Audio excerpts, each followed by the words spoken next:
काय चाललंय? काय समजता का तुम्ही स्वतःला? एका सभ्य बाईवर तुम्ही घाणेरडे आरोप करता? शरम नाही वाटत तुम्हाला? एका बाईची मानहानी केली त्याबद्दल तक्रार करू का मी पोलिसात? ही गुंडगिरी आहे, दडपशाही आहे, बिलकुल सहन केली जाणार नाही. मग इतका वेळ करताय ते काय करताय तुम्ही तर? हा? तुम्हाला कोणतरी येऊन काहीतरी सांगतं आणि लगेच तुम्ही संस्कृती ठेकेदार आहात, संस्कृती रक्षणाचे ठेकेदार आहात असं म्हणून तुम्ही जाब विचारायला येता. काय अधिकार आहे तुम्हाला? एका सुशील बाईशी वागण्याची ही कुठली आहे तुमची संस्कृती? काय तमाशा करता तुम्ही इथं? आणि यातून तुमच्या मुलांना काय संस्कार मिळणार आहेत? कुणीतरी गैरसमज पसरवण्याच्या हेतूने केलं हे सगळं आणि तुम्ही त्याला फशी पडलात. हे सगळं चुकीचं आहे.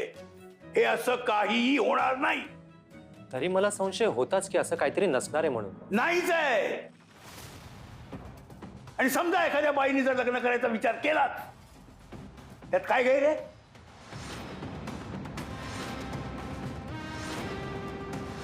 कुणी कुणाशी लग्न करावं आणि कुठल्या वयात लग्न करावं हा ज्याचा त्याचा प्रश्न आहे. त्या ढवळाढवळ करण्याच्या किंवा चूक किंवा बरोबर ठरवण्याचा कुणी अधिकार दिलाय तुम्हाला? हा? आणि असेच जर तुमचे विचार असतील तर तुम्हा पालकांचे संस्कार वर्ग आधी घ्यायला पाहिजे. हो, बरोबर बोलताय तुम्ही. आणि या वयात जोडीदाराची सोबत जास्त हवी अशी वाटत असते. आपली सुखदुःख सांगायला, ऐकायला कोणीतरी हक्काचं हवं असतं. मलाही काही बोलायचंय. आज माझ्या सगळ्या बॅचेसचे पालक इथे हजर आहेत. आजवर माझ्या संस्कार वर्गाबद्दल तुमच्या मनात कधीच काही शंका आली नाही. मग अचानक आज तुम्हा सगळ्यांना असं का वाटतंय? खरं तर तुम्हाला हे सगळं का वाटतंय? माझ्या विरोधात तुम्हाला कोणी भडकवलंय ह्याचा अंदाज आलाय मला.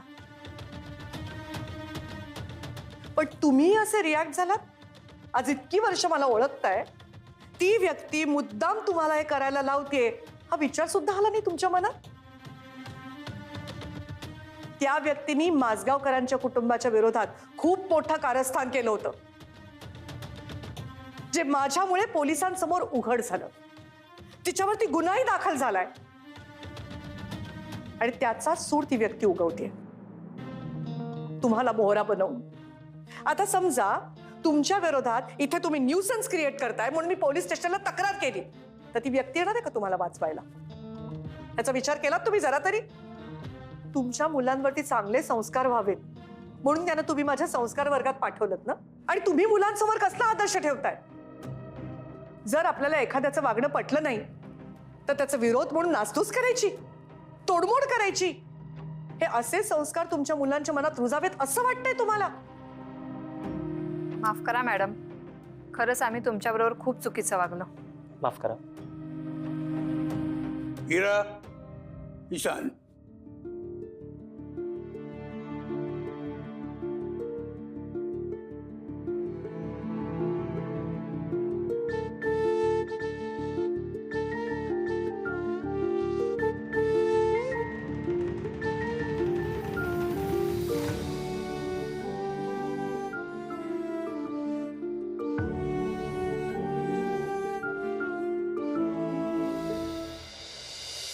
बरं, बाबांना मी आता देसाईंसोबत बोलताना बघितले खाली.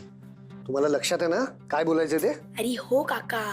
आणि तसंही हे सगळं आपल्या मनातच आहे ना.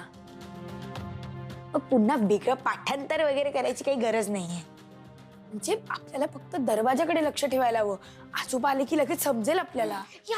मी काय म्हणते अनिश, संस्कार वर्गात बाबाच्या पद्धतीने आपलं म्हणणं मांडत होते ना, सगळ्यांची बोलती बंद झाली. आणि कुठल्याही बाईला दुसरं काय हवं असतं रे? सगळं जग आपल्या विरोधात गेलं तरी चालेल, पण आपला नवरा आपल्या बाजूने हवा. सगळ्या जगाशी आपल्यासाठी लढणारा, इतकीच तर अपेक्षा असते ना तिची. हो ग, पण भैरवी, बाबांचं आणि निवेदिता मॅडमचं नातं तसं नाही आहे. आय मीन, ते दोघे ठाम आहेत लग्न न करण्याच्या त्यांच्या डिसिजनवर. एक्झॅक्टली. पण तरी सुद्धा बाबांनी त्यांची बाजू घेतली. एक स्त्री म्हणून त्यांचं मन समजून घेण्याचा प्रयत्न केला. एकटं राहणाऱ्यांचे प्रश्न सुद्धा मांडले अनिश. हो, पण मला नाही वाटत तसं. म्हणजे मुलांनो, तुम्ही आज जा.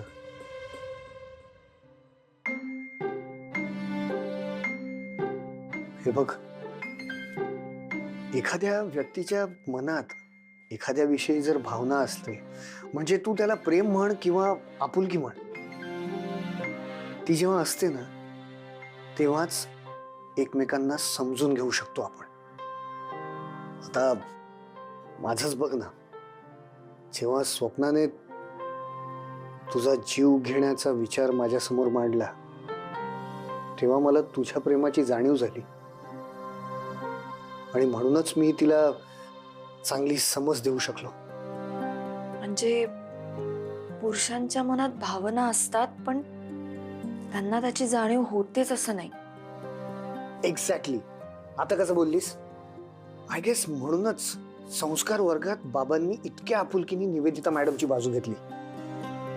हो, आय अंडरस्टँड, पण बाबा ते इन जनरल पण बोलले असतील अनिश. म्हणजे बघ ना, कधीही जेव्हा काही चुकीचं घडतं तेव्हा त्यासाठी बाबांचा विरोध असतोच. बाबा त्या गोष्टीसाठी स्टँड घेतात, जसं त्यांनी संस्कार वर्गात सुद्धा घेतला. याचा अर्थ असा नाही की निवेदिता मॅडम विषयी त्यांच्या मनात इमोशन्स असतील. I can prove you wrong. हे बघ, एक पुरुष म्हणून सांगतो तुला, बाबांच्या मनात इमोशन्स आहेत, फक्त त्यांना ना त्यांची जाणीव नाहीये. आणि ज्या दिवशी त्यांना त्याची जाणीव होईल, आय एम शुअर बाबा स्वतःहून इरा ईशानच्या काळजीपोटी लग्नाला तयार होतील बघ.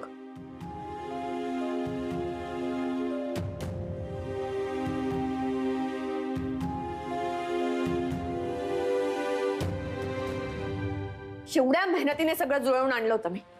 ते अशोक माझगावकर कसे आले तिकडे? काय म्हणत होते तुम्ही? ते त्या बाईशी नीट बोलत पण नाही. मग आज तिथे येऊन त्यांनी सगळ्यांसमोर लेक्चर कसं दिलं? काहीच माहित नाही बापा. म्हणजे काही समजूनच नाही राहिलं मला. म्हणजे ठरलं तर म्हणजे तसंच होतं की भाऊजी पोराईले सोडायला तिथे जाते. आता ते गेले ना, मग आम्ही ते आपलं प्लॅन ठरलं होतं की नाही तसं केलं ना, म्हणजे ते पालकांना असं उपचवलं, असं केलं ना आम्ही. मला काही ऐकायचं नाहीये. उलट ज्या पेरेंट्सला आपण भडकावायला सांगितलं होतं त्याचाही काही फायदा झालेला नाहीये. काही टोटलच नाही लागून राहिलं ना मायबे. निवेदिताच्या आधी ना अशोक माझगावकरांचाच बंदोबस्त करायला हवा. मला ती सगळी फॅमिली संपवायची आहे. आम्हाला पण संपवायचे. मी तुला सांगतो का बा, तू प्लॅन तयार कर, आपण करूयाच तसं. तू खाऊन घाबरते. मग तसं झालं ना, मग आपला प्रश्न मिळतील ना आयुष्यभरासाठी, आपल्याला राहायला जागा मिळेल ना, सगळेच नष्ट होती. तर काय डोक्यात. चला लागा तयारीला आता. लागा चला. त्या अशोक माझगावकरांचा काय बंदोबस्त करायचा तो करा. एकटे फिरतात ना ते रस्त्याने, एखादी गाडी टेम्पो उडवूच शकतो त्यांना. चालता चालता कोणाचा धक्का जरी लागला आणि ते पडले तरी काम तमाम. कळलं?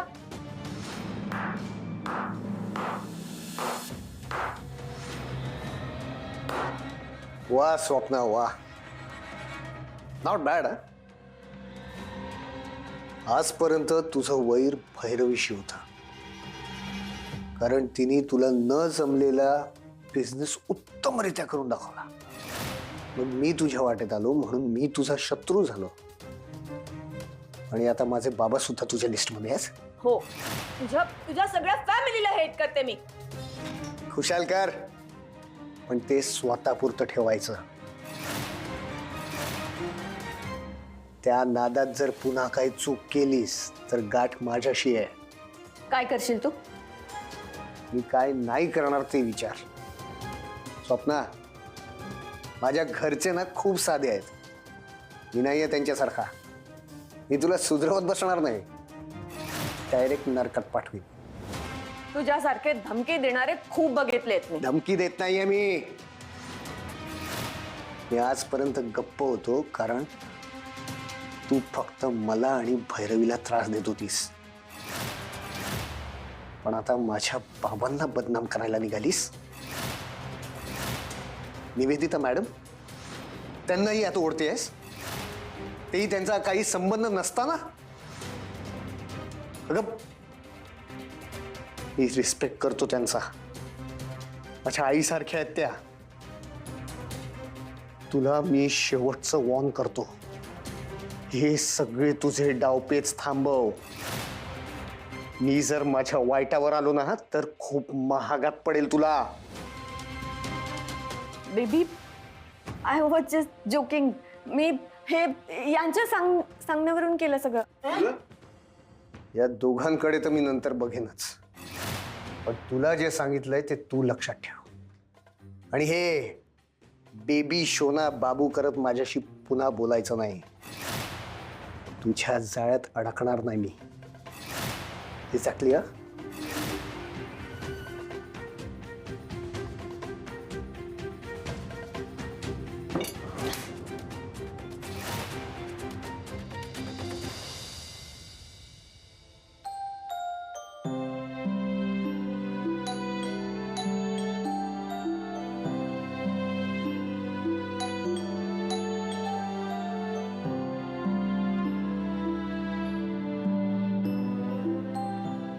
अरे तुम्ही या ना या ना. हो,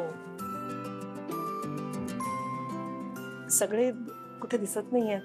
हा, मनीष कामासाठी बाहेर गेलेलं आहे. हा. आणि राधा आणि तिशा तुम्हाला माहितीच आहे, घर म्हणजे धर्मशाळा समजतात. कधी येतात आणि कधीही जातात. आणि इरा, ईशान, भैरवी आहे ते आतमध्ये आहेत, रूम मध्ये आहेत, अभ्यास करतायत. हो. भैरवीच घेते त्यांचा अभ्यास. या ना या ना या या. झालं का?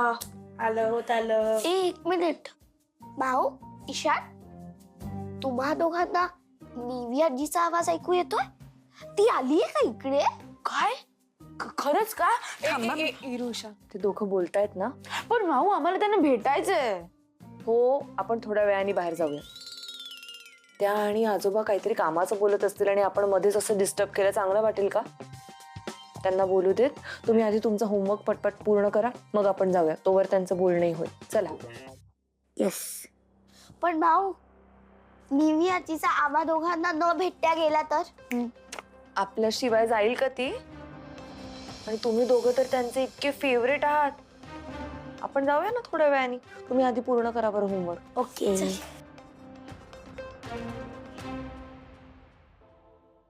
सहज आला होता काय? का भैरवीकडे काय काम होतं तुमचं? नाही नाही, खरं तर मी तुम्हालाच भेटायला आले होते. तुम्ही जी पालकांसमोर माझी बाजू घेतलीत ना, त्यासाठी मला तुमचे आभार मानायचे होते. खरं तर मी तुम्हाला सॉरी म्हणायला पाहिजे. इरा आणि ईशानच्या हटल्याचे परिणाम तुम्हाला भोगावे लागले. लहान आहे तो नातवंड माझी, एक बालिशपणा म्हणून सोडून द्या त्यांना. असं का म्हणताय मिस्टर भासगावकर? इरा, ईशान माझे कोणीच लागत नाहीत का? आणि खरं सांगू, त्यांनी असं का केलं असेल, त्यांना असं का वाटलं असेल, हे मी खरंच समजू शकते. किती लहान वयात आई वडिलांचं छत्र गमावून बसलीत ती मुलं. त्यात मध्ये अनिश आणि भैरवीच्या नात्यात सुद्धा तणाव आला होता.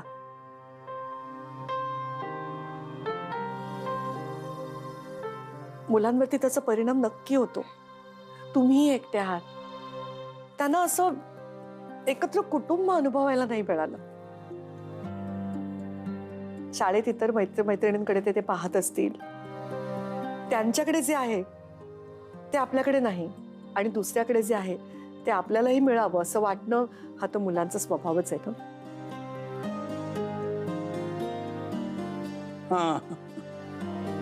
पण तुम्ही पालकांसमोर जे काही बोललात ना, ते मात्र तंतोतंत खरं होतं. एक विचारू तुम्हाला, तुम्ही आजवर लग्न का केलं नाही तो? काय सांगू, म्हणजे माझी ड्युटीच तशी होती. वेळेचं बंधन नसायचं,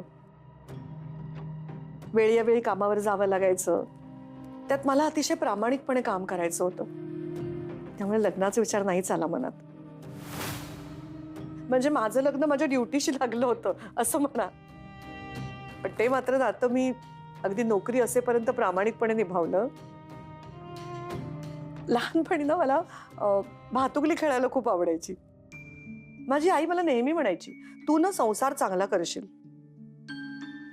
राहून गेलं ते.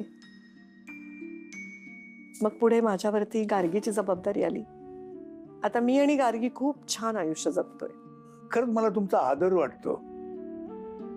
बरेचदा आपलं भांडण होऊन सुद्धा खरंच तुम्ही ग्रेट आहात.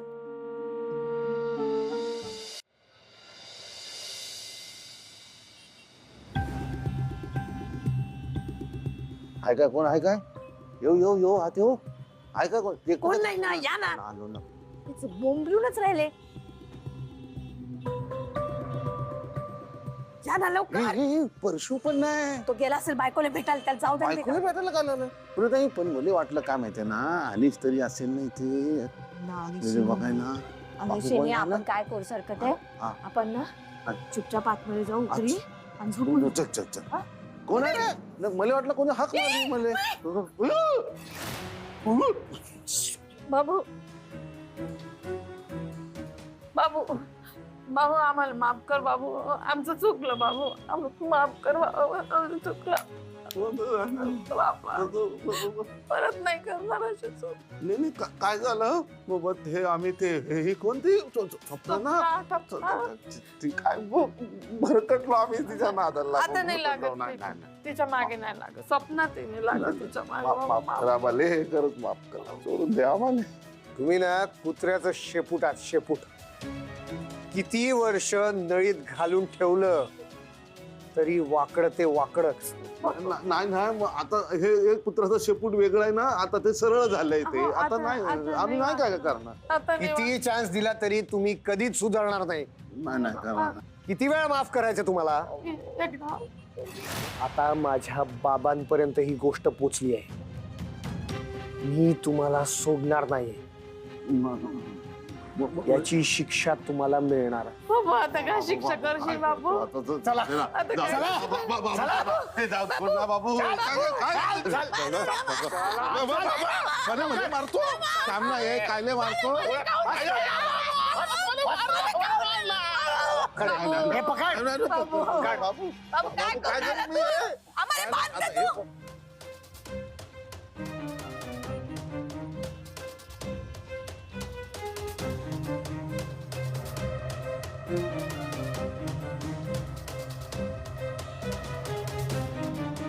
आम्ही रातभर इथं सांभाव का मला जेव्हा वाटेल तेव्हा मी सोडीन तुम्हाला. बाबा.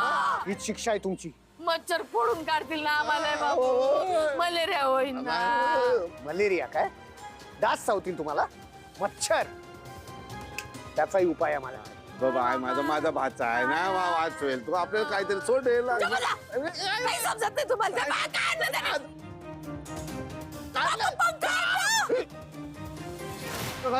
बाबू बाबू थंडी वाजली.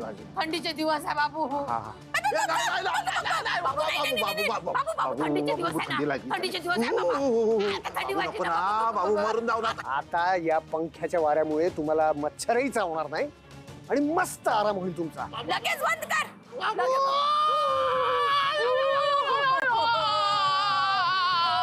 बाबू